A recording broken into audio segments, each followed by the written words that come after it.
Bonjour à toutes, bonjour à tous dans le Seigneur. Bienvenue dans votre émission Eau de vie. Donc, on va enchaîner toujours sur le thème de la famille, la séquence de la famille, avec la nutrition dans la famille, en fait. Donc, j'ai été conduite à parler de cet aspect-là, de ce domaine-là, parce que ça touche beaucoup de familles et la nourriture peut être un sujet de destruction dans les familles, peut être un sujet vraiment de destruction familiale. Et si ce domaine-là n'est pas vraiment géré par les parents, ça peut vraiment encourir à des problèmes très graves, très sérieux, même spirituels, et en fait d'ordre spirituel. Donc c'est très important de quoi on va parler. Et on va rentrer vraiment dans les profondeurs et dans les sujets de la vie quotidienne pour vraiment même nous exhorter, même enseigner les femmes à savoir comment préparer chacun, comment donner à manger à ses enfants, etc. pour avoir une meilleure sécurité même alimentaire avec nos enfants et avoir une meilleure gestion de ce que nous mangeons pour que nous puissions être en bonne santé aussi, c'est très important. Nous allons voir tout de suite ça, le thème donc de la nutrition, de l'alimentation dans la famille, avec un premier verset. Donc on va prendre tout d'abord, j'ai fait tomber mes feuilles, le chapitre de Genèse. Donc le chapitre de Genèse. Donc pourquoi j'aime bien le chapitre de Genèse? Parce que c'est là-dedans il y a beaucoup de choses. C'est là-dedans où tout commence. Et c'est là-dedans où on voit vraiment qu'il y a beaucoup de mystères. Si on creuse vraiment dans le chapitre de Genèse, il y a beaucoup de mystères, surtout les premiers chapitres où Dieu vraiment parle des jours où, quand il crée les choses, il y a énormément de mystères. C'est pour ça que je vous encourage vraiment à creuser pour vraiment appliquer ça à votre vie parce qu'il y a beaucoup de choses qui regorgent dedans et ça parle de beaucoup d'aspects de notre vie, de comment s'organiser, etc. par rapport à la généalogie, en fait, de la création. Donc, on va voir Genèse chapitre 1 au verset 29 jusqu'à 30. Et Dieu dit, voici, je vous donne toute herbe portant de la semence qui est sur toute la terre et tout arbre ayant en lui du fruit d'arbre et portant de la semence, ce sera votre nourriture. Et à tout animal de la terre, à tout oiseau du ciel et à tout ce qui se meut sur la terre, ayant en soi un souffle de vie, je donne toute herbe verte pour nourriture. Et cela fut ainsi. Donc, verset 31, Dieu vit que tout ce qu'il avait fait, et voici, cela était très bon. On va prendre maintenant le verset 15. Et on va lire. Yahweh Dieu prit donc l'homme et le mit dans le jardin d'Éden pour le cultiver et pour le garder. Puis Yahweh Dieu donna cet ordre à l'homme en disant, tu mangeras de tout arbre du jardin. Je vais m'arrêter là, d'abord. Dieu a mis dans sa parole, Dieu il dit dans sa parole qu'il met plusieurs choses à notre disposition pour que nous puissions en manger. Il donne toute herbe qui porte de la semence, tout arbre et qui porte en lui du fruit d'arbre portant la semence, ça sera notre nourriture. Ça veut dire que les fruits de la terre, les fruits qui sortent de la terre, les arbres, tout ce qui est plantes, etc., ce sont notre nourriture, la nutrition, la nourriture. C'est avec cela que Dieu a prévu initialement que l'homme se nourrisse. Je ne vais pas commencer à être du côté vegan, machin. Parce qu'aujourd'hui, nous mangeons de la viande, nous mangeons du poisson, etc. Dieu, par sa miséricorde, par sa grâce, nous a permis aussi de manger de la viande. Pourquoi? Parce que après la chute, en fait, Dieu il a tué une bête, il a donné ça, il a pris la peau de la bête pour couvrir, pour faire des couvertures à Adam et Ève, pour qu'ils puissent aussi se couvrir, en fait. C'était le signe aussi, à ce moment-là, que il y avait un sacrifice à faire par rapport à cela. qui représentait aussi Jésus-Christ, parce que c'est par la couverture de Jésus-Christ qu'en fait nous sommes sauvés, qu'il n'y a plus la honte du péché sur nous. C'était un symbolique, comment on appelle ça là, une comparaison, une métaphore, mais cela montre aussi que nous pouvons aujourd'hui manger en fait de ces choses-là. On peut manger de la viande, on peut manger tout ce que Dieu dispose aussi. Aujourd'hui, nous pouvons manger, entre parties, grâce à ce sacrifice-là, on peut manger maintenant de tout ce que la terre jouit. Ce n'est pas un péché. Mais à l'origine, les choses qui nous nourrissent, qui nous permettent à l'humain de vivre correctement, c'est tout ce qui sort de la terre, les plantes, les fruits, l'arbre, les arbres, tous les fruits qu'il y a dans les arbres, etc., etc., etc. Ça veut dire que l'homme de base était herbivore, entre guillemets, on va dire ça comme ça. Il se nourrissait de plantes, de tout ce qui était, tout ce qui est plante en fait. Tout ce qui est arbre, plante, etc. De tout ce qui sort le fruit, etc. Et ça, c'est très, très bon pour la santé. Alors, le premier aspect maintenant des choses, déjà, juste ce verset-là nous enseigne à nous nourrir correctement. Il nous enseigne non pas forcément à cultiver, parce qu'on ne vit pas on vit pas dans le même environnement qu'à l'époque, ou même que le temps ancien, où les gens avaient tous à peu près une parcelle de champ et que les gens cultivaient. Aujourd'hui, il y a beaucoup de gens qui habitent dans des villes, qui n'ont pas de maison, qui habitent dans des appartements et qui ne peuvent pas avoir ce luxe-là, ou entre guillemets, cette opportunité-là pour cultiver et garder, comme on dit. Mais si vous avez une maison, pourquoi pas, si vous êtes inspiré pour le faire, si vous êtes conduit par le faire, pour y installer un potager, un petit truc où vous pouvez cultiver même un fruit, juste des tomates, juste, je sais pas, des poivrons, juste quelque chose pour commencer à vous nourrir plus sainement. Pourquoi pas faire ces choses-là? Maintenant, aujourd'hui, on va s'atteler sur la nutrition. Pourquoi? Parce qu'il y a beaucoup de gens qui mangent mal. Et il y a beaucoup de familles qui encouragent cette mauvaise nutrition-là parce qu'eux-mêmes ne savent pas comment se nourrir. Ça peut être d'un point de vue culturel, ça peut être d'un point de vue le régime de chacun, comment la personne a mangé, mais ça peut être aussi des dérèglements, tout simplement. Il y a des gens qui, par exemple, des parents qui sont malheureux, qui sont dépressifs, qui vont manger d'une certaine manière, ils vont montrer l'exemple aux enfants de comment manger. Il y a des gens qui, dans leur famille, ne mangent que des sucreries, que du gâteau, que des choses comme ça. Mais ce n'est pas avec ça qu'on se nourrit, ce n'est pas de la nutrition, ça c'est du grignotage. Et c'est ingérer des mauvaises choses dans notre corps.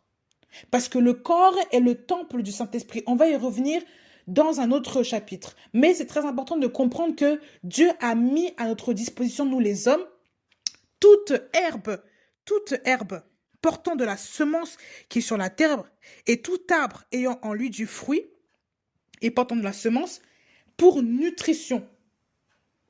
C'est très important de comprendre que Dieu a mis certaines choses dans la nature pour que nous puissions nous nourrir.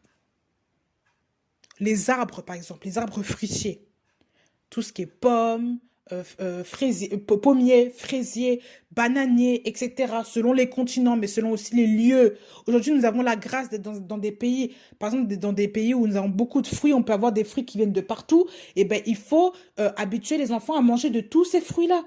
Et si vous le pouvez, prenez des choses qui sont bio, d'où les produits chimiques n'ont pas touché ces fruits-là, parce que souvent, il y a beaucoup de produits chimiques, il y a beaucoup aussi de bêtises qu'on met et ça crée des problèmes outre après dans le corps. Prenez des choses qui sont bonnes ou vraiment ayez, si vous pouvez vraiment, si vous avez des parcelles de terrain, mais parfois semez des plantes, semez des pommiers, semez un pêcher. Par exemple, moi je sais que chez ma mère a un pêcher chez elle et ça a donné des très bonnes pêches et vraiment sans pesticides ni rien, elle a eu des très très bonnes pêches et le goût est tellement bon. C'était vraiment incroyable de voir. Je me disais, mais ça, c'est des pêches, on dirait les pêches qu'on achète. Elle m'a dit, non, ça, c'est les pêches de mon pêcher. Et on a mangé, c'était délicieux. Ça prend du temps, certes, mais on voit le fruit. Et ça, c'est quelque chose que vous avez gratuitement. Donc, si vous avez l'opportunité d'être des personnes qui, même quand vous voulez avoir l'option d'acheter un terrain, mais semer des choses comme ça pour aussi enseigner à vos enfants que il y a des choses qui sont bonnes, qu'on mange qui viennent du... Ça, c'est aussi un enseignement, tout ça. C'est aussi un enseignement. D'enseigner les enfants à manger ce qui provient de la terre. C'est aussi un enseignement. Et il faut prendre le temps aux enfants de leur montrer ça pour qu'ils aient aussi une bonne habitude de vie. Pour qu'ils aient aussi une bonne alimentation, une alimentation qui est gérée, qui est gérable et qui est saine. Mais il ne faut pas toujours habituer les enfants à manger des gâteaux, des bêtises là. Parce que le même sucre là qu'ils mettent dans les gâteaux là, c'est le même sucre aussi qui va détruire leur organisme. Mais oui. Et le sucre qu'ils mettent souvent, il multiplie les quantités pour que le goût soit bon. Vous savez, les industries aujourd'hui, les entreprises font les choses, c'est vraiment de la sorcellerie. C'est vraiment là que vous voyez que vraiment que même le diable est derrière. Les gens mettent de plus en plus de choses qui vont tuer le corps humain et qui vont faire amener des maladies terribles. Diabète, hypertension, machin, machin, maladie du soda, j'ai appris ça il n'y a pas longtemps, maladie du soda, maladie de ça, bah, à cause du sucre. Diabète de ceci, diabète de cela, machin, machin, machin. Pourquoi? Parce qu'il y a tellement de sucre de notre alimentation que notre corps, en fait, il fait une surcharge et que ça crée des maladies. Et c'est ça qui tue les populations. Ce sont ce genre de dérèglement, de déséquilibre qui tue les populations. Et les entreprises, aujourd'hui, sont dans l'obligation de faire ça parce qu'elles veulent que tout le monde achète. Le sucre, comment dire, c'est comme un apaisant, c'est comme une drogue pour le cerveau. Si vous mangez vraiment à force, ça devient comme une drogue pour le cerveau, pour l'homme. Et du coup, ça conduit les gens à acheter pour se réconforter. Ça conduit les gens à acheter pour caler un stress, etc. Alors que ce n'est pas ça que Dieu, premièrement, a mis dans la nature, mais il a mis des choses simples pour que l'homme puisse être en bonne santé, qu'il puisse se nourrir. Juste à travers des fruits, vous pouvez trouver une certaine quantité de sucre dont votre corps a besoin. Et non pas à travers tous ces sucreries, tous ces gâteaux, etc. Si vous aimez les gâteaux, faites vos gâteaux. Je vous y conduis même parfois à faire vos gâteaux, à apprendre comment est-ce qu'on réalise des gâteaux et à mettre moins de sucre. Ça va permettre aussi de maîtriser votre corps. Parce qu'à force de toujours être dans ces sociétés-là, on veut tout acheter, on veut que tout aille vite, on ne prend même plus le temps de cuisiner. Ça veut dire qu'on achète tout et n'importe quoi. Les gens ils nous donnent des maladies en live devant nous, là, avec vos gâteaux remplis de sucreries. Vous allez manger des choses qui vont abîmer votre corps. Vous allez détruire votre corps comme ça. Mais la Bible dit que celui qui détruit le corps, mais Dieu aussi le détruira aussi. Tout ce qui est excès de table n'est pas de Dieu. Tout ce qui est excès là, déséquilibre n'est pas de Dieu. Et Dieu veille sur sa parole, Dieu veille sur ça. Dieu n'est pas seulement qu'à l'église, Dieu est aussi chez vous. Il regarde ce que vous mangez. Dieu n'est pas seulement que, je ne sais pas, que dans la Bible là, qu'il n'est pas coincé dans un livre. Dieu est partout, il est omniprésent, il est omniscient, il voit tout. Et quand vous avez le Saint-Esprit en vous, vous savez aussi que votre alimentation aussi est importante, que Dieu aussi surveille cela. Parce que Dieu est le premier médecin, Dieu aussi est le premier enseignant. Comment on se nourrit? Dieu est le premier parent qui a enseigné à Adam comment est-ce qu'il fallait qu'il se nourrisse. Il l'a enseigné. Je ne vous dirai pas de ne plus manger de gâteaux, mais de modérer votre alimentation. Modérer les sucres, modérer les sels, modérer tout ce qui est graisse, etc. Tout ce qui est de trop là pour la santé, il faut modérer ces choses-là.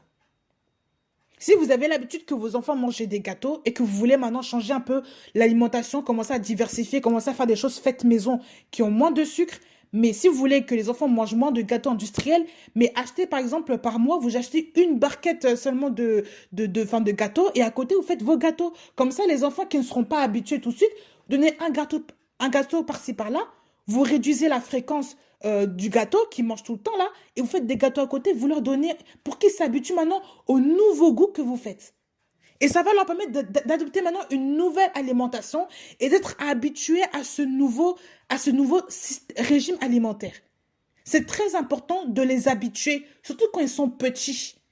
Quand ils sont grands, c'est difficile, ils ont pris une habitude, c'est compliqué. Mais quand ils sont petits, il faut les habituer. C'est pour ça qu'il ne faut pas stocker des amas de biscuits dans les placards. Moi, personnellement, je ne suis pas pour. Parce que ça détruit les générations à venir. Ça les détruit et ça les rend obèses. Et comme vous voyez parfois vos enfants, à cause de ces bêtises-là, ils deviennent de plus en plus feignants. Ils ne bougent même plus. Ils deviennent de plus en plus paresseux. Ils deviennent de plus en plus grincheux. Ils deviennent de... Voilà. La nourriture est un dieu. Et la nourriture aussi façonne l'esprit des gens. Ah oui. Pour ceux qui ne le savent pas, la nourriture façonne l'esprit des gens. Mais je vous assure, regardez ces personnes qui mangent toujours des sucreries, regardez leur comportement. Regardez les personnes qui sont très très obèses, qui prennent du poids facilement, regardez leur comportement. Ce sont des personnes souvent qui sont feignantes. Elles sont de plus en plus paresseuses. Elles n'aiment pas le travail, elles n'aiment pas bouger. Ce sont des gens qui deviennent un poids dans tout. Et ça, ce n'est pas pour me moquer de ces gens-là. C'est pour montrer même que la nourriture qu'ils ingèrent là, de même qu'ils s'alourdissent aussi, spirituellement aussi, ils s'alourdissent et leur comportement aussi s'alourdissent aux yeux des autres. Et on voit ça avec les enfants. Je vous assure. Un enfant qui a une alimentation qui est équilibrée, qui a l'habitude de manger des fruits, non seulement il va réfléchir plus rapidement, il va être plus dégourdi, il va être très intelligent, mais il aura cette facilité-là de travailler, de bouger, etc. Mais un enfant qui mange que des sucreries, tu vas voir qu'il n'aura pas la même activité que l'autre, et même pour réfléchir, pour faire des choses, ça va devenir un poids. Observez vos enfants, vous allez voir que quand ils mangent mal, là, c'est là que vraiment, il y a aussi un dérèglement comportemental qui arrive. Parce qu'il y a des choses qui ne sont pas bonnes. Trop de sucre n'est pas bon pour les enfants. Trop de sucre n'est même pas bon pour l'homme en général. Et je parle plutôt des enfants parce que les enfants sont surtout conditionnés par ce qu'ils mangent. Ah oui, tout comme quand en fait quelqu'un a pris l'habitude de manger comme ça, quand il grandit, ben, la personne elle est formatée ainsi. Hein. C'est comme un ordinateur, on ne peut plus la changer maintenant. C'est pour ça que c'est dès l'enfance que ça commence. Et les enfants aiment le sucre. Même depuis bébé, depuis nourrisson, ils aiment le sucre. C'est pour ça qu'il faut faire attention à ce qu'on ingère et ce qu'on donne à nos enfants. Habituez vos enfants à même aller dans des parcs. Ça, c'est vraiment aspect culturel que je vous donne. Mais habituez vos enfants à aller dans des parcs, à observer les plantes, observer les fruits, les arbres fruitiers, pour que vous puissiez lui montrer aussi quel est l'arbre et quel est le fruit qui en sort. Pour qu'il commence à considérer aussi les fruits. Parce qu'il y a des enfants parfois qui ne voient même pas les fruits. Ils ne savent pas d'où ça vient. Ils pensent que ça vient seulement je sais pas, de Lidl, du supermarché, de machin. Ils pensent que le fruit ne provient que du magasin. Mais non, le fruit vient d'un arbre. Et parfois, il faut savoir faire sortir les enfants ou même leur faire regarder des reportages où on fait voir que l'arbre descend du fruit. Que le fruit descend de l'arbre, pardon. Il faut leur faire manger des choses qui vont comprendre que ça, c'est bon pour la santé. Ils vont commencer à respecter la nature, s'habituer à la nature et vouloir manger des choses de plus en plus naturelles parce que pour eux, c'est waouh, c'est de la création. Mais oui, il faut éveiller leur sens, même quand ils sont plus jeunes, ils ont 10, 11 ans, même jusqu'à 10, 11 ans, 12 ans, il faut le faire. Pour que ces jeunes-là s'habituent aussi à respecter la nature et s'habituent aussi à respecter ce qu'ils mangent. Il faut leur montrer quelles sont les propriétés des aliments. Ça, par exemple, ce fruit-là te donne certaines vitamines, te donne de l'énergie. Ça, c'est bon pour ça. Ça, c'est bon pour ça. Donc, il faut en manger. Ça, c'est bon pour ça. Mais les gâteaux, vous allez dire, ça, c'est bon pour quoi? Le chocolat, là, à gogo, là, ça, c'est bon pour quoi? Le biscuit, le beurre, là, mélangé avec... ça, c'est bon pour quoi? Même le sucre. Habituez-vous aussi à changer le mode de sucre. Au lieu de prendre du sucre blanc, là, le sucre blanc qui est très concentré en glucides, là, en glucose, là, vous prenez une autre sorte de sucre qui a le même pouvoir sucrant, mais qui est autre et qui va respecter votre taux, qui va respecter le taux de glucides dans votre corps. Observez les étiquettes sur les barquettes des aliments, là, et vous commencez à prendre ça en compte pour la nutrition de vos enfants. Ah oui. Prenez même stevia. Parfois, vous mélangez. Vous prenez du stevia. Vous prenez je sais pas, du sucre roux. Sucre comme ça, comme ça, comme ça. Sucre moins fort. Vous prenez même des aliments qui ont beaucoup moins de sucre pour que l'enfant s'habitue au goût. Même si au départ, ça va paraître bizarre, mais plus vous le donnez, il va s'habituer. Et là, il est encore sous votre responsabilité. Il sera obligé de s'habituer pour son bien. Et plus tard, quand il va manger des trucs sucrés, il va dire c'est trop sucré, c'est pas bon. Ah oui. Il ne faut pas que les enfants s'habituent à manger du n'importe quoi. Vous êtes aussi responsable de ce qu'ils mangent. Même à l'école. Il faut surveiller l'alimentation de l'école. Et souvent, bon, dans les cantines, ils font quand même un chouïa, ils font quand même un chouïa attention, un petit peu attention à ces choses-là. Mais c'est pas dans toutes les écoles qu'il faut attention. Il faut faire attention au régime alimentaire qu'ils prennent, en fait. Là, je vous assure. Il faut regarder s'ils prennent bien un fruit, un laitage, s'il y a une entrée, s'il y a un plat, etc. S'ils ont mangé assez de légumes, etc. Il faut demander ce qu'ils ont mangé. Et même parfois, on voit dans certaines écoles, ils donnent même le menu, enfin la plupart je pense, ils donnent des menus de la cantine aux parents pour que les parents voient ce qu'ils mangent. C'est très important de voir ça. Il faut s'y intéresser, il faut regarder ce que l'enfant mange. Il faut regarder si l'enfant mange bien. S'il n'y a pas de gaspillage non plus. Ben oui, il faut regarder si c'est bon. Il faut contrôler le sel, ces choses-là. Quand surtout vous êtes à la maison, il faut faire attention au sel. La salaison, enfin, le sel que vous mettez dans les plats. Et oui, parfois même mettre moins. Quitte à ce que même c'est un peu fade, mais mettre moins, un petit peu moins. C'est important aussi pour réguler aussi la langue de vos enfants. Réguler votre propre langue aussi. Culturellement, on voit beaucoup ça. Moi, personnellement, parfois, je mets beaucoup de sel parce que je viens d'une famille, bah, chez les Africains, on aime le sel, hein, vous savez ça? Tout ce qui est vraiment... on met le cube et tout, cube magie, tout ça. Mais parfois, c'est trop salé. Je suis obligée de réguler. Je me dis, il faut vraiment que je fasse attention au sel, quoi, parce que c'est trop salé. C'est trop salé. Parfois, même le Seigneur me dit, mais il y a beaucoup de sel. Il faut réduire le sel, là. Il faut réduire. Parce que quand on mange, nous, on est habitué à un goût. Mais souvent, ce goût-là est destructeur. C'est pour ça qu'il faut faire attention à ce qu'on mange. Et ce qu'on donne aussi à ceux qui viennent avec nous. Mais oui. Et culturellement, regardez, revoyez votre alimentation. Parce que selon les cultures, il y a toujours des bons points, tout comme des mauvais. Ah oui, comme dans ma culture. Les cultures africaines, ben, l'huile, parfois, ça y va. Hein. Dans certains peuples, l'huile, ça y va, je vous assure. Hein. L'huile, si l'huile n'existe pas dans un plat, il manque quelque chose. Alors que vous allez mettre ça, par exemple, chez les Européens, ça sera un peu différent. Il faut qu'on voit l'huile dans le plat. Le sel, là, il faut qu'on le sente. Le cube magie, là, l'odeur, là, il faut que ce soit imprégné de la sauce. On voit la sauce, là, huileuse, mais vraiment, mais bien pâteuse, là. La pâte d'arachide, on rajoute dedans, alors que la pâte d'arachide, il y a beaucoup d'huile. Et on rajoute dedans et on pense que c'est comme ça qu'il faut manger. On pense que c'est comme ça que le goût vient. Et c'est souvent comme ça que la destruction aussi du corps vient. Voilà pourquoi il y a beaucoup de gens qui souffrent d'hypertension artérielle chez les Noirs.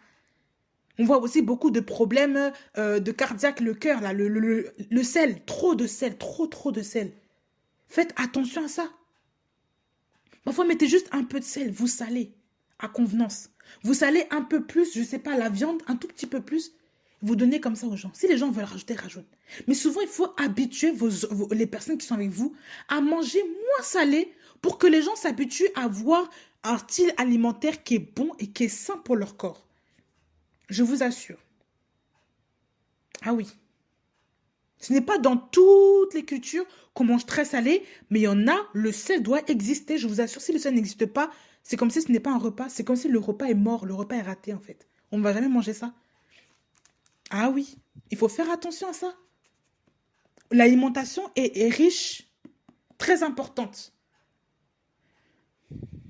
Il faut faire attention à ce genre de choses. Et ça se voit aussi à l'état de vos corps. C'est pas pour discriminer des gens, mais on le voit aussi par rapport au corps des gens.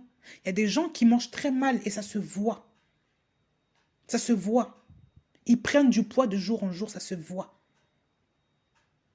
Et par-dessus tout, parfois, ce sont des gens qui mettent des habits qui sont ultra serrés. On voit leur corps, on devine les formes et tout ça, ce n'est pas bon. Mais si vous savez que vous êtes rondouillet là, mettez des choses quand même qui vous couvrent. Que les gens ne voient pas votre honte. Mais oui, mais quand on mange en désordre, c'est ce qui arrive. C'est que les gens commencent à nous voir et c'est honteux. Parce que le dérèglement que vous avez là, un excès de table là, comme ça c'est le péché. Excès de graisse, excès de sel, excès de machin, mais ça, ce n'est pas bon. Non. Vous mangez trop mal. Il y en a certains, ils mangent. Aïe, aïe, aïe, s'il n'y a pas le repas, l'huile dans le plat, s'il n'y a pas le repas qui huile, là, toujours la même nutrition, là, ils ne mangent pas. Je vous assure. On voit chez les Américains, regardez même les Américains comme ils sont. Ils font même des reportages, et c'est ça qui est triste. Les gens arrivent à faire des reportages sur les gens pour vraiment révéler comment est-ce que les gens sont. Et quand tu vois le poids de la personne, c'est vraiment triste. Et parfois, les gens pleurent. Parce qu'ils n'en peuvent plus, ils ne savent plus comment en sortir. Parce que c'est un esprit qui a pris maintenant le contrôle maintenant. Leur pulsion maintenant est devenue... Ils sont esclaves de leur corps. Ils sont esclaves de leur corps, je vous assure. Et pour beaucoup, ils sont comme ça. Et comment voulez-vous que Dieu aussi, que la bénédiction soit dans de telles familles où il y a du désordre alimentaire? Mais parfois, on se dit qu'on s'en fout, Dieu s'en fout de la nutrition, pas du tout. Non, non, non. Excès de table aussi, il faut faire attention. Quand vous mangez trop une nourriture tout le temps, tout le temps, tout le temps, mais aussi c'est une accumulation d'une chose là qui n'est pas bonne. Eh oui, mangez trop de beurre. Mais il faut réduire un peu le beurre. Vous mangez tout le temps, tous les jours, vous mangez ça, ça, ça. Il faut alterner, il faut un peu ralentir là. Trop de viande aussi. Mais il faut parfois mettre du poisson et parfois il faut même manger sans ou remplacer par des champignons ou même rien. Juste avec des légumes et c'est bon. Une fois par jour, ça ne tue pas. De temps en temps, ça ne tue pas. Ou par des œufs. Mais il y a des gens qui ne savent pas varier. Eux, tous les jours, c'est la viande, la viande, la viande, la viande, la viande. Mais ce n'est pas bon d'être aussi... Non. Parce que aussi dans la viande, il y a beaucoup de toxines. Il y a beaucoup de toxines. Et ça, il faut gérer ça aussi. Il faut manger plus de poissons. Parfois, il faut faire kiff-kiff. Pour même ta santé, c'est important de faire moitié-moitié, un peu, un peu. Je mélange. C'est très important. Parfois, même ne manger que des légumes. Juste avec un peu de féculents, tu manges les légumes, tu prends un dessert. C'est bon. Un peu de fromage. Après, voilà, dans les cultures africaines, c'est un peu plus différent. Même parfois, vous n'êtes pas obligé de faire beaucoup de viande, là. Il y a des gens, quand tu vois leur état de vie, il n'y a que la viande. Je vous assure. Regardez leur congélateur. La viande.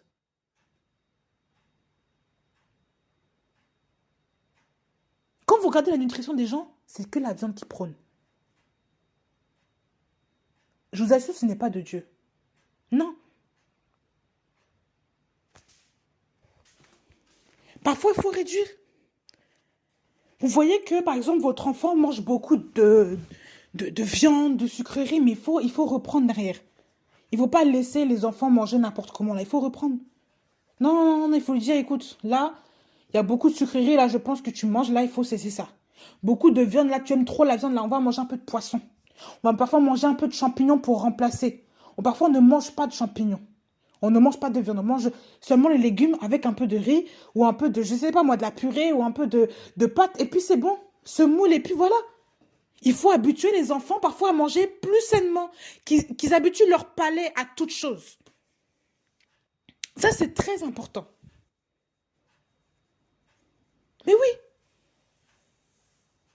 il faut pas, et il faut aussi faire ces choses-là. De faire manger tous les aliments aux enfants.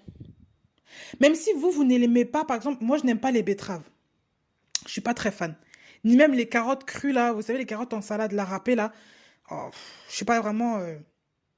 Mais je veux quand même que mon enfant les mange. Pourquoi? Parce que je veux qu'il apprenne le goût des choses. Je veux qu'il goûte de tout. Et même quand il sera plus grand, je vais quand même mettre des carottes dans son plat pour qu'il prenne les vitamines de cet aliment-là, que moi, je n'aime pas.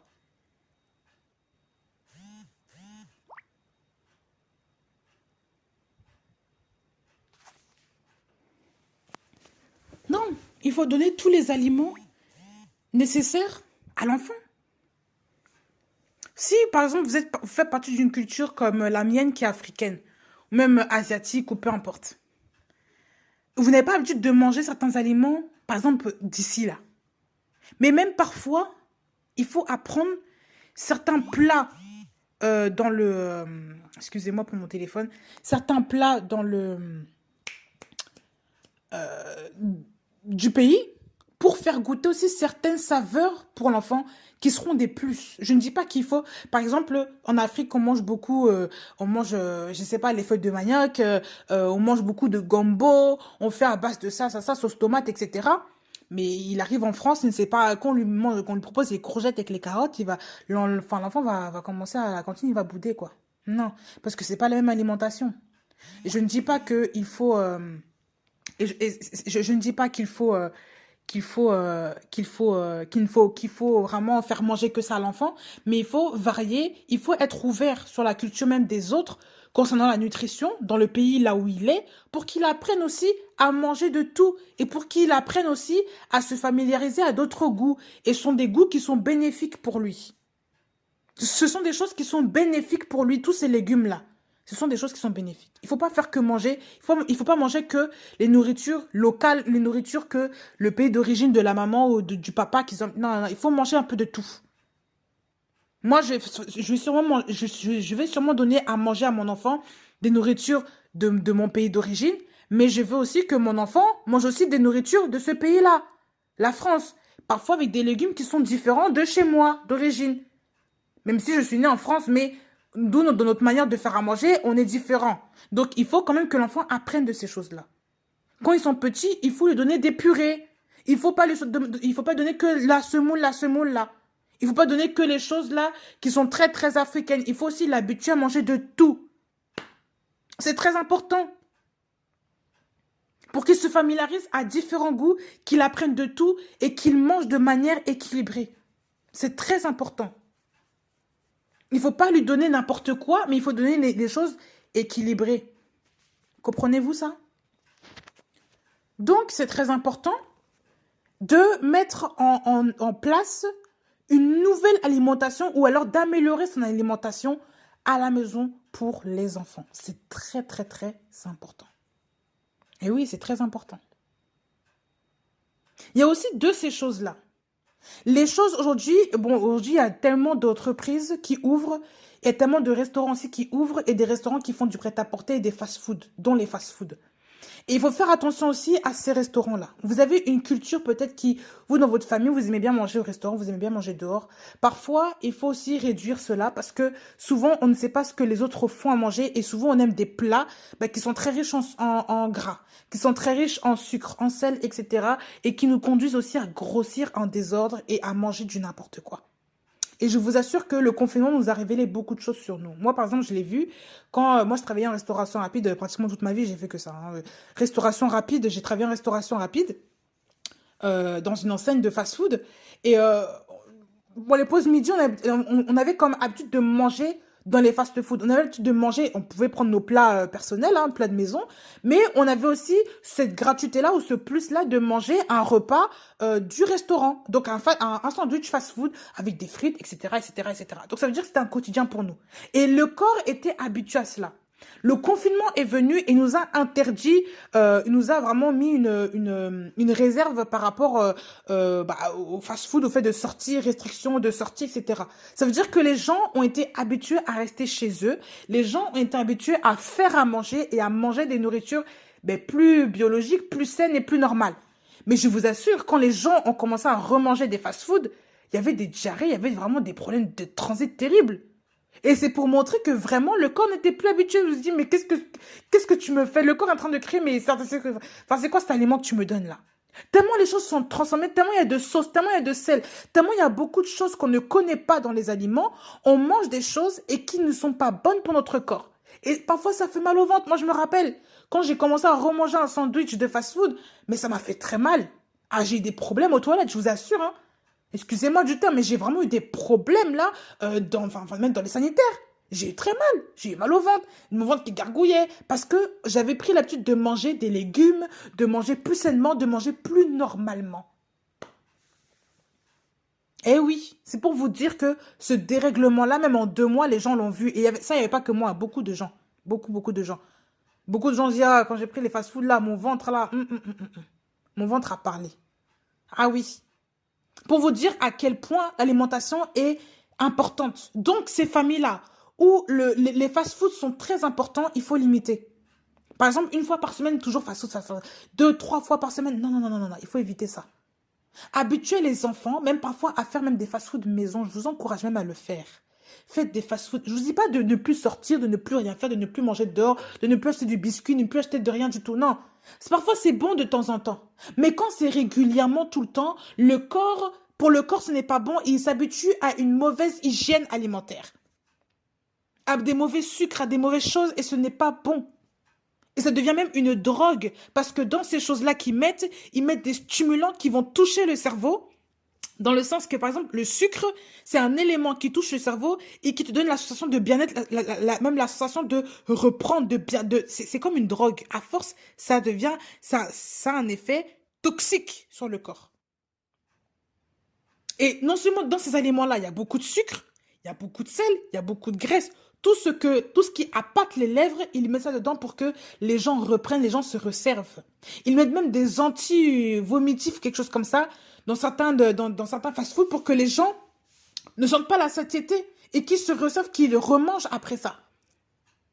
Il y a des gens qui mettent des choses précises pour que les gens, pour l'argent en fait, mais pour que les gens ne font que manger, manger, manger, manger, manger, manger, manger. Pour que le goût soit tellement bon. Mais quand vous mangez trop un plat, par exemple, de chez vous, au bout d'un moment, ça vous écœure. Mais chez eux, ça n'écœure jamais. Quand vous mangez dans les grands fast-food, ça n'écœure jamais. Ça ne vous écœure pas de manger. Vous avez toujours envie de manger, de manger, de manger. Pourquoi vous avez envie de manger comme ça? Parce que c'est eux qui permettent ça. C'est eux qui vous mettent des choses dans le corps, là, qui mettent des choses dans la nourriture pour que le corps humain s'habitue et que les gens remangent, ne font que manger, qui ne se lassent jamais de ça. C'est pour ça que vous pouvez manger fast-food la veille, le lendemain, on vous donne un fast-food, vous allez encore manger comme si de rien n'était. C'est comme de la manipulation, c'est comme de la manipulation alimentaire, de la sorcellerie, je vous assure. Vous ne voyez plus ce qui se passe, vous faites que manger, ingurgiter ce qu'on vous donne. Maintenant, il faut être maître des choses que vous faites rentrer dans votre bouche. Le même péché là qu'il y a eu chez Adam et Ève là. Elle a mangé un truc, elle a désiré, la Bible dit bien hein, que Ève a désiré, elle a convoité, elle a vu que le fruit était bon à manger et donc elle a mangé, elle n'a pas maîtrisé sa bouche. Voilà pourquoi le péché est rentré en elle, elle a donné la semence du péché à toute l'humanité à cause de ça. Elle n'a pas maîtrisé ses lèvres parce qu'elle est devenue esclave de ce qu'elle voyait, de ses sens. Et oui, on va reprendre ce verset-là rapidement là. Chapitre 3 de Genèse. Au verset 6, la femme voyant que le fruit de l'arbre était bon à manger, qu'il était agréable à la vue et que cet arbre était désirable pour donner la connaissance, elle prit de son fruit, en mangea et elle donna aussi à son mari qui était auprès d'elle et il en mangea. Il y a des gens qui ne font que convoiter les publicités, convoiter le repas, convoiter les hamburgers et tout est fait pour que les gens prennent ça et qu'ils ne font que manger ça. Vous voyez pas les pubs, comment on arrose le burger, on fait sortir le fromage, on monte vraiment la viande qui dégouline, vous voyez vraiment la viande saignante, la viande qui... Ah, on vous montre vraiment que c'est appétissant qu'il faut manger quoi. Et quand vous allez manger, vous n'allez faire que manger ça, manger, manger, manger, mais dans votre corps c'est la destruction. Si vous ne faites que manger cette chose-là, ça va vous détruire. Et vous voyez même que votre corps même n'est plus tranquille. Vous voyez que votre corps n'est plus... Vous êtes fatigué, les énergies que vous devriez avoir, vous ne l'avez plus. Votre comportement change, tout change en fait. Tout. Et on dit qu'elle en donna à son mari qui était auprès d'elle. La nutrition que souvent les mamans ont, elles donnent ça à leur famille parce que c'est elles qui font à manger. La nutrition que les mamans ont, donne ça à leur famille parce que c'est elles qui font à manger. Mais souvent, on ne se rend pas compte que la maman met trop de sel, elle met trop d'huile et le mari s'habitue au goût. Et c'est ça qui va commencer à faire apparaître des maladies dans les familles. Le monsieur maintenant ne se sent pas bien, il y a des problèmes cardiovasculaires, il y a des problèmes de ça parce que la nutrition n'était pas bonne. Regardez la nutrition de la maman. La maman met combien? L'huile là, elle vide comment l'huile là, même dans la casserole. Il y a des mères qui ne savent pas faire à manger. Je vous assure, il faut parfois revoir l'alimentation et la gestion de la cuisine chez la mère, même chez la femme. On voit des femmes qui ne savent pas faire à manger. Mais elles se cachent derrière le sel, elles se cachent derrière le sucre pour montrer que le repas est fait. Et on mélange tout ça, on fait un guaguassou, on fait un truc comme ça, et on donne ça aux gens. Mais non, c'est pas comme ça. Et les gens pensent que oui, c'est bon. Non, non, non, c'est pas bon. C'est seulement l'huile là, le sucre, le sel qui fait que tout ça c'est bon. Mais sinon, ce n'est pas bon. Parce qu'une vraie nourriture n'a pas besoin d'autant d'ingrédients pour être bonne. Je vous assure. Ouais, une fois, mon mari m'a fait des pâtes avec une petite bolognaise avec sauce tomate, là, mais rapide seulement. Il n'a même pas mis beaucoup de sel. Juste un peu dans les pâtes. Et puis, il a laissé la bolognaise comme ça. Vraiment, juste même le sel de la viande a fait l'effet. Moi, j'ai mangé, j'ai dit, mais c'est bon, hein. Mais comment t'as fait ça, là? Il m'a dit, mais... J'ai dit, est-ce que t'as mis du sel un peu? Comment tu as fait, machin, machin? Il Il me dit, non, non, moi j'ai juste fait comme ça. Je dis, mais la viande était très bonne. En fait, c'était très bon, en fait. C'était un repas qui était équilibré, qui était bon. Et on sentait en plus le goût des aliments. Mais quand on gonfle le plat d'épices, quand on gonfle le plat d'huile, de sel, tout ça, comment voulez-vous que les gens mangent correctement? Ils s'habituent aux épices plus qu'au plat. On s'habitue à la, comment dire, à l'huile, là, au sel plus qu'au plat. Vous ne savez pas faire à manger. Il faut revoir vos bases en cuisine. Je vous le dis. Il faut revoir, je vais blesser certaines personnes, mais il faut revoir vos bases en cuisine. Il faut revoir comment est-ce qu'on fait à manger correctement. Il faut réhabituer aussi comment dire, vos papilles à manger plus sainement et à accepter le goût naturel des aliments. Parfois même manger des choses sans sel pendant un temps pour vous réhabituer au vrai goût de la chose. Et rajouter ensuite du sel, vous allez voir comment ça va être de trop. C'est là que vous allez apprendre à doser les choses. Et ça, on l'apprend très bien aussi en jeûnant. Quand vous jeûnez, vous allez commencer à sentir mieux le goût des aliments parce que votre palais n'est plus habitué comme avant. Mais quand même vous jeûnez, mangez plus de légumes et mangez moins de sel, moins de ces choses-là, vous allez réhabituer votre corps à manger plus naturellement. Tandis que quand vous mangez tous les jours, vous n'avez plus la notion, vous êtes tellement, votre palais est habitué, votre corps est habitué, si bien qu'il ne commence plus à ressentir les saveurs. Mais oui, il faut habituer le corps à ressentir les saveurs. Et ça, c'est un exercice qui n'est pas simple parce qu'il est d'ordre nutritif, mais il est d'ordre aussi charnel. Ce sont des envies. Envies alimentaires, ce sont des envies en fait. Mais oui, si vous voulez éviter que vos enfants aient des maladies bizarres là, mais il faut faire attention à ce que vous donnez aux enfants. Vous voulez éviter que les enfants commencent à développer des diabètes. Mais regardez ce que vous faites pour les enfants. Je ne vous dis pas de tout faire maison. Mais des choses, il faut contrôler l'apport en sucre, les trucs en sel. Il faut parfois faire à manger maison. Il faut éviter de prendre des choses qui sont toutes préparées, où ils gonflent les choses de sucre, où c'est vraiment du n'importe quoi dedans. Vous ne mangez que du sucre, vous ne mangez même pas l'aliment qui est dedans. Même parfois, on va vous dire, oui, haché parmentier, machin, machin, mais la viande là-dedans, ce n'est même pas beaucoup. La purée, la purée, on n'aime pas ça, c'est de la purée. On met beaucoup trop de sucre, beaucoup trop de sel, on met beaucoup trop de choses. Et vous pensez que c'est ça, la nourriture, et les enfants pensent que c'est ça, l'arché parmentier, là. Alors que l'arché parmentier, quand on le fait à la façon traditionnelle, ce n'est pas comme ça. Regardez les repas d'antan, est-ce qu'ils mettaient autant de choses dedans, là? Et les gens mangeaient quand même bien, non? Les gens, quand même, ils mangeaient bien. Mais regardez aujourd'hui, on ne mange même plus bien et on est malade et on est fatigué pour rien. On marche un peu, fatigue. Ah, les gens n'aiment plus marcher. Les gens ils n'aiment plus s'exercer à faire des choses. Ils n'aiment plus faire des longues distances comme avant autrefois. Et ils tombent malades bêtement. Et tu vois, même leur corps est en mauvaise santé. Au bout de 50 ans, les os deviennent fragiles. Alors qu'à 50 ans, il y a des gens de l'époque qui travaillaient, on aurait dit des... La personne ne ressent même pas la fatigue, en fait. Parce qu'elle ne mange pas des choses comme vous aujourd'hui. Mais oui, il faut réhabituer nos corps à manger de manière plus saine. Je vous le dis. Tout ce qui est gras, là, il faut éviter ça. Il faut éviter. Il faut passer du temps dans les cuisines. Passer du temps à regarder les étiquettes alimentaires qu'on vous montre dans les machins et les supermarchés, là. Il faut passer du temps aussi à revoir sa nutrition, à revoir l'alimentation de sa famille et de soi-même. Il faut vraiment faire attention à cela. Vraiment, je vous le dis. Parce que ça, c'est vraiment par rapport à ça aussi que on sera jugé. Hein. Vous savez ça? C'est par rapport à ça aussi qu'on sera jugé. Si vous faites n'importe quoi avec votre corps, comment voulez-vous que le Seigneur aussi passe par vous pour faire des choses? Non.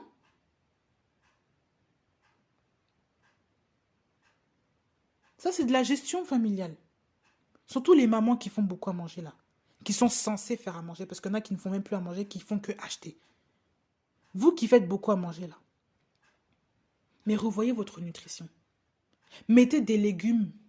Mettez des fruits à table. Mettez des yaourts. Mettez de tout, des laitages, de tout. Faites, mettez une alimentation qui est variée. Équilibrée. Et non pas que, par exemple, que le plat principal. Souvent, il y a des gens qui ne mangent que ça. On ne mange même plus d'entrée. Rien. On ne mange que le plat principal.